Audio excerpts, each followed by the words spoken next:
Hi and welcome. I'm so happy to be here today talking to Shondra Washington, the co-founder and president of TBC Capital. You are a panelist at the end of the month at our Badass Women Entrepreneurs event, where you're going to be talking about the funding side of things, probably as well as entrepreneurship, since you have that on your resume as well. And I'm just really excited to get to know you a little bit better during this conversation, kind of preemptively before the event. And so thank you so much for being here and having this conversation with me today. Super excited to be here, Cassie. Let's jump in. What questions do you have? Let's do it. Can you give me like a really high level overview of TBC Capital and how you started that business? Yeah, so what TBC Capital is today is not what it was before. And obviously, like that is every business. We did a couple of pivots, but what it is today is we offer on-demand CFO services. So that's a full service accounting firm. So that's bookkeeping, taxes, APAR, budgeting, financial reporting or financial modeling, all the things that have to do with numbers and money. Someone on my team takes care of. And where we started, we actually started as a one-day accelerator. And it was me and a couple of my finance friends in New York. And it was finance people and just pretty much anybody that any person or any part of the business that you would need like an actual functioning team. So we had marketing folks, we had product development, we had legal. So we had people that represented all parts of the business. And essentially we brought founders in and we gave them a 360-degree analysis of their business. So they would present to us for 10 minutes and then we would do this like very strenuous, very deep Q&A, and then we'd give them a report and we would tell them like, this is what we think investors may not like. These are some of the risks that we see in the business. This is how you can mitigate some of those risks. But what we realized is that some of the marketing stuff that we found that a lot of founders have, they kind of like backed into that. Some of the product development, they could back into that. What they couldn't back into for sure was like that accounting numbers, how to quantify their business. And so we started offering CFO services to kind of fix that problem. So we made a couple of pivots, but that's where we are today. Wow, that's amazing. And so I would really love to hear more. You started out in human resources, and I actually heard you on a podcast that you were on a while ago and you said like that work was not for me. But I'm wondering, do you think that centering the human experience in your current work is important to what you're doing now? Yeah. So like to give like some quick context. So I have a math degree, right? So like I did all kinds of math things, all kinds of engineering things. And I was a professional dancer. So when I was in New York, when I first moved, I was a dancer. I was like music videos, all types of things like that. And I needed a job, like Sally Mae was calling me. And so that's kind of how I landed in human resources. That was like never the goal. But and I did that at a very small architecture firm. I did that at AIG. I did that at an investment bank.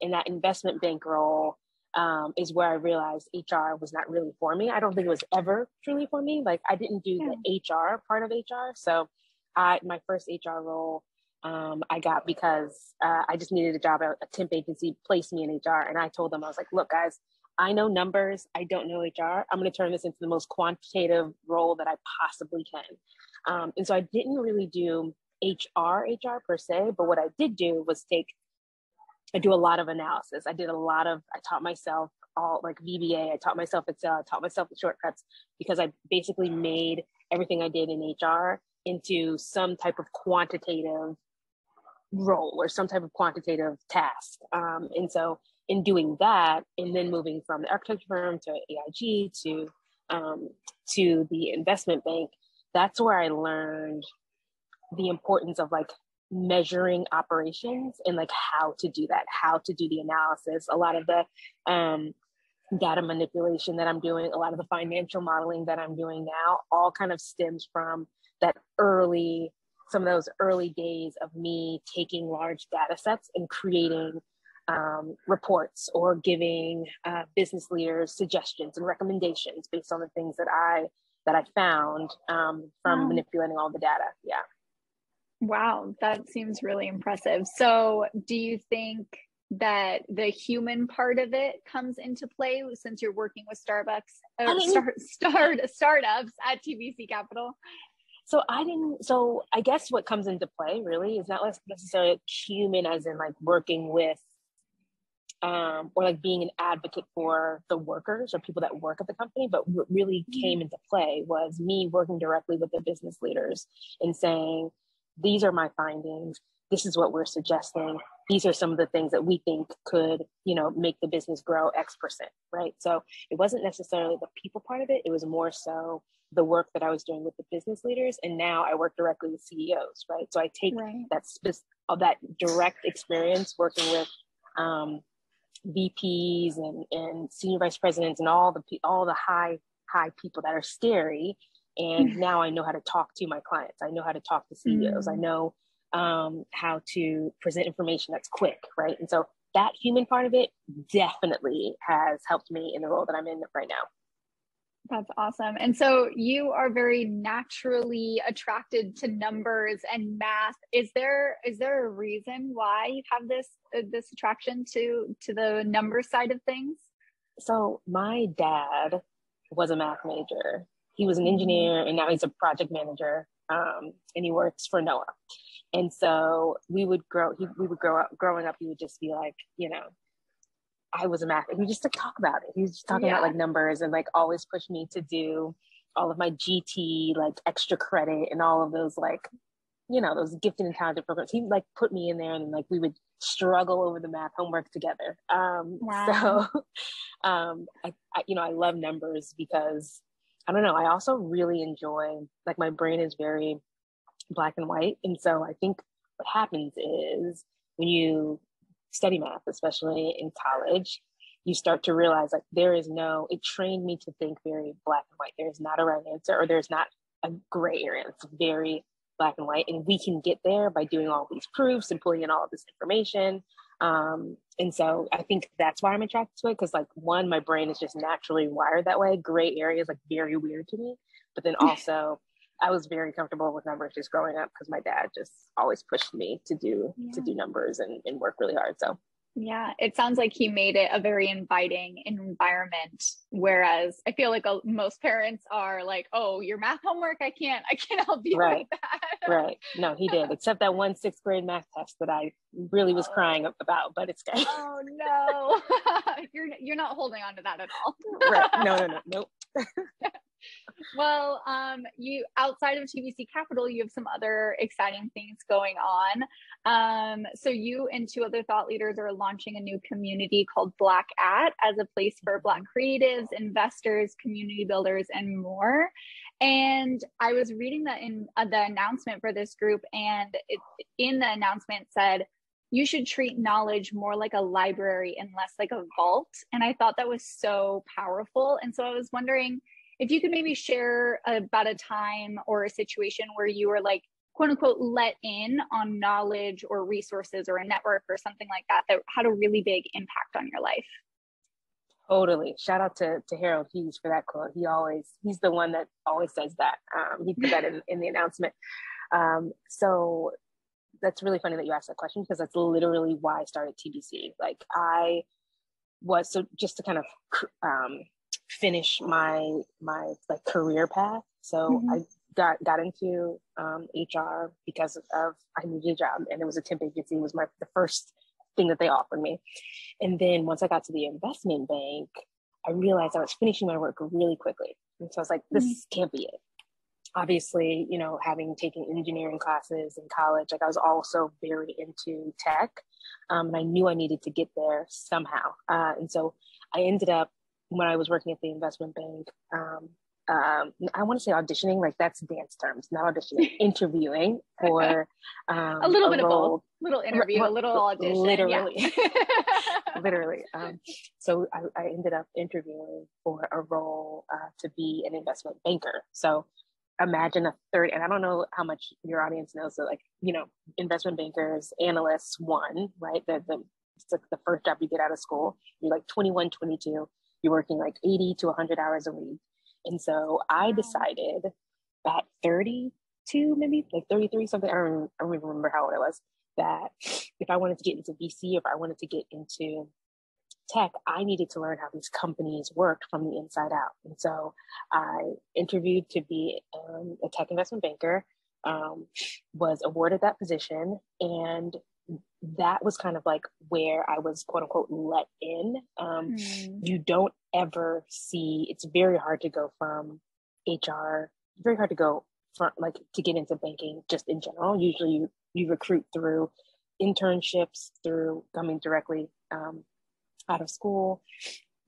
Doing the lateral move, especially from a group like HR, is like very unheard of. And so, you know, I quote unquote was let in there. And the whole point of TBC was we were sitting at, I was sitting in a client meeting. I was with my MD and some others, and they were swapping all of these like seemingly like these nuggets of information, of just like little bits of information that I knew founders in my community that looked like me probably didn't know the questions to ask, didn't know what they didn't know. And so I was like, this is happening in finance, then it has to be happening in legal, it has to be happening in marketing, it has to be happening in product development. So there's all of these different silos where information is just being, you know, is going up and down, but it's never going out. And so being let in to tech investment banking is the whole reason why I started TBC. And that's kind of like,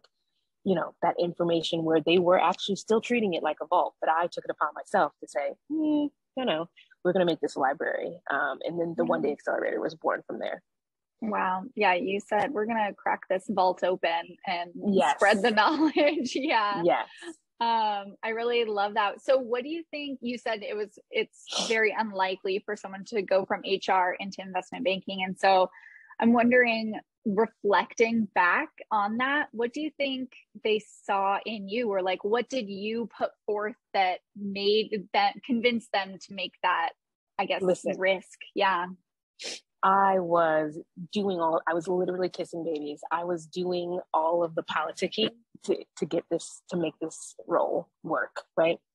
I really leaned on my analytics skills. So I told them, I know how to manipulate Excel. I can study to, you know, when analysts are first coming in, they really don't know much. I mean, yes, obviously they may have, depending on what they graduated in, maybe liberal arts, maybe other things, and they have internship knowledge, but they're literally fresh, you know, they're just graduated, right?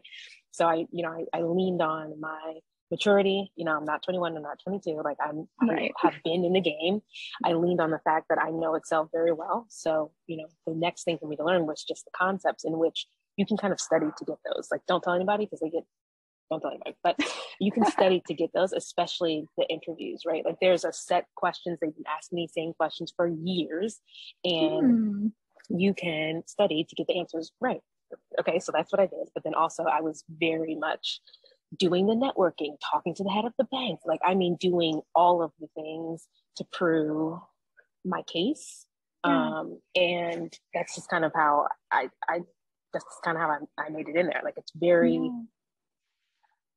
I did all the things that you have to do to network and get yourself ahead. So yeah, you did what you had to do. You were kind of entrepreneurial from the very start, making things happen, doing what you had to do. I really love that. So on the note of democratizing knowledge and information like that, you talk about democratizing the investment process. And so I'm interested because this is kind of an interesting model, an innovative model. How does it help or hurt potentially entrepreneurs, this democratizing of the investment process? Yeah, it's something that I've been like thinking about for years now. And I think, you know, hurting, not sure, helping. And I don't even look at it from the like founder side. I look at it from the investor side, and I look at it from the people that don't have access to investing in startups. And so like, what are the different ways that we can get people involved in investing startups? Is that investing time? Is that advisory shares? Is that creating a DAO? Like, what are the different ways in which we can allow people that are typically don't have the quote unquote, like, I don't want to use I was going to use pedigree, but that is not the right word, that don't have the requirements that the SEC says that you have to have in order to be knowledgeable in this space. And so I don't even think about it from the founder's perspective, even though it definitely helps, because you never know the types of information you can get from angels or advisors or people that aren't institutional investors, but still want to help, still have the connections, still have the network to help you. But then from just the investor side, really understanding or really being able to expand the pool of potential investors so that we can all build wealth and not just, hoard it to those that fit the specific mold of what an investor is. Yeah, totally.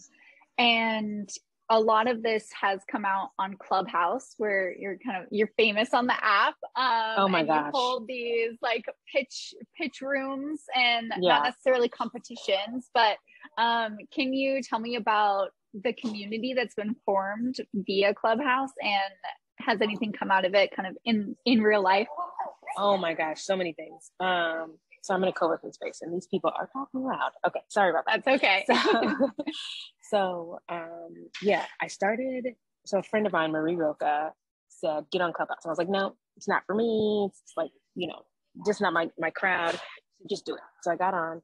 Then she said, host a show. I didn't know what show I was going to host, but I was on Twitter and somebody said, we just need a place to just practice. And I said, So we started pitch practice as a way to have founders just come in the room, practice their pitch. Investors can give their feedback on the pitch. Sometimes they give the feedback on the actual business, but we like to stick to the content of the pitch. And so many things have come from that. So we started that August of 2020, I think. Yes. Celebrated our 1-year anniversary last year.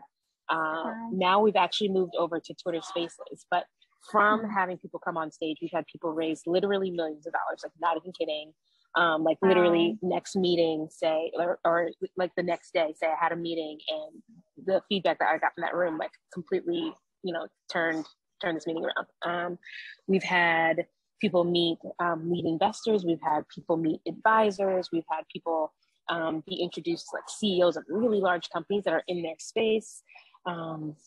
It's been kind of crazy to think of all the things that have happened. So last year when South by Southwest was still virtual, we actually did 2 shows that were tied to South by Southwest, 2 virtual shows. And this year in real life, we're actually having our first in real life pitch practice at South by Southwest on Saturday.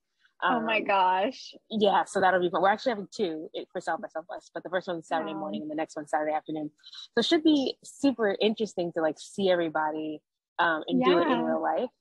So like people have raised tons of money. People have met all kinds of people. It's really, really interesting because you think you're coming on stage to practice and then you just never know who's in the audience. And so people will DM you, you'll get DMs from, people that want to help you. And so like, it's really turned into something that I was not expecting. Like literally, I'm like, who wants, like, it's just a practice, like we're just here to practice. Right. But the way that the community has formed around that, and the way that people are kind of like showing up for each other. And after the show, you'll see people tweet and say like, hey, I think you're talking about this company and I heard this company on pitch practice. And so like all of the different ways that people are like tying to each other and tying like the just listening that little 3 minutes and turning it into like huge opportunities is amazing. Wow. And I bet when you guys all gather in person, the energy, I can't even imagine. I'm jealous. I want to be, I've always wanted to go to South by Southwest, but like to be in this pitch practice room with y'all, it sounds really fun. It's going to be exciting. We're having mimosas. It's going to be a good time. Yeah, that sounds like the best. Well, we're coming to the end of our conversation here, and I just kind of want to have some fun conversations kind of related to work. Maybe not so much, but I would love to know, what's your favorite form of self-care and how do you prioritize it with everything else going on? Sleeping. Yes. So a really good friend of mine bought me a Whoop band, which like tracks like, so here it is. It tracks it tracks your sleep, it tracks like your HRV, it tracks your HR, all these other metrics. It tracks your resting heart rate, and it also tracks your sleep. And so before, working with so many companies and startups, they just need a lot of stuff at all times, right? And so I was just like working. And then I got this Swoop. And so now I'm like tracking my sleep, prioritizing my sleep, and like making sure that I'm like hitting my sleep goals. And it's really changed my life. Because I'm the person that will like not sleep. I'll just sleep for a couple hours and be fine. Think I'm fine. Yeah. So but you're running on nothing.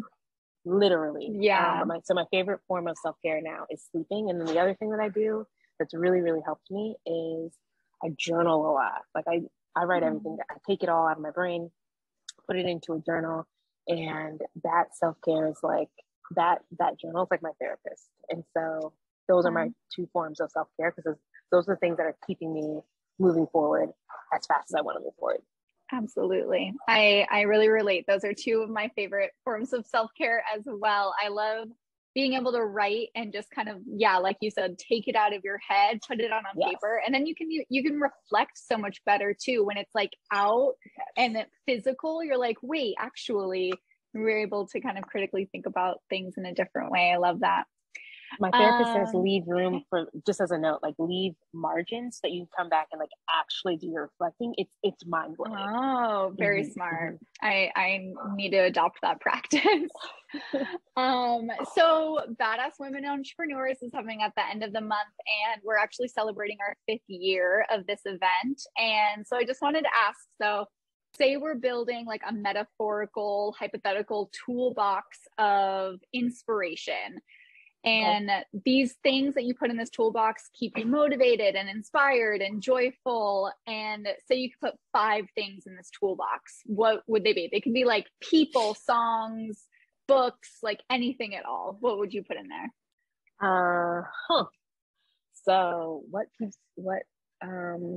oh man, that's a really hard one. You sent me this question before, and like, why am I not prepared? What 5 things that I put in there? So I think probably like your pillow. Right. Well, so what I was going to say is definitely putting in a pen and paper.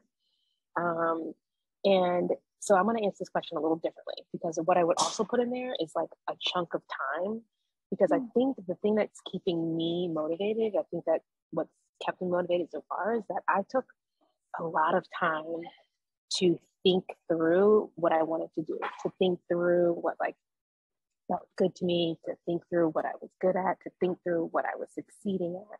And I had that chunk of time to do that, so that when it was go time, when I like figured out what it is that I wanted to do, like how I wanted to help founders and how I really wanted to grow my business, I didn't have to do any thinking about it, right? But I think people think that, you just get started. And I think there's so much value in not getting started and taking time to do serious, deep work, serious, deep thinking. Take a pen, take a piece of paper, try some things, but don't go full force until you figure it out, because that's what motivates you, right? Knowing that you're on the right path and doing the right thing and doing the thing that comes easy naturally to you, and that you want to do, that will keep you motivated. Not like the other, obviously the other stuff will too, but internally, that's like my North Star. So I give people time, maybe even some cash so that they can take their time. And definitely pen and paper and a pillow or a couch. So like what I would do, this is crazy, but like when I first started out and I needed to kind of like process all of the things that I was trying to do as an entrepreneur, I would just like lay down in the middle of the day. Like that was like my that was like my meditation. It's just like thinking, just like time to think, right? And so that's what I would do. I hope that's 5 things. Yeah, we'll call it 5 things. It's great. Well, we are out of time. I know you're super busy, and I want to be cognizant of that. I just want to thank you so much for having this conversation with me, and I'm really excited to learn more about you at Badass Women Entrepreneurs on March 30th. I'm super excited to be there. I'm looking forward to seeing everybody. Thank you so much.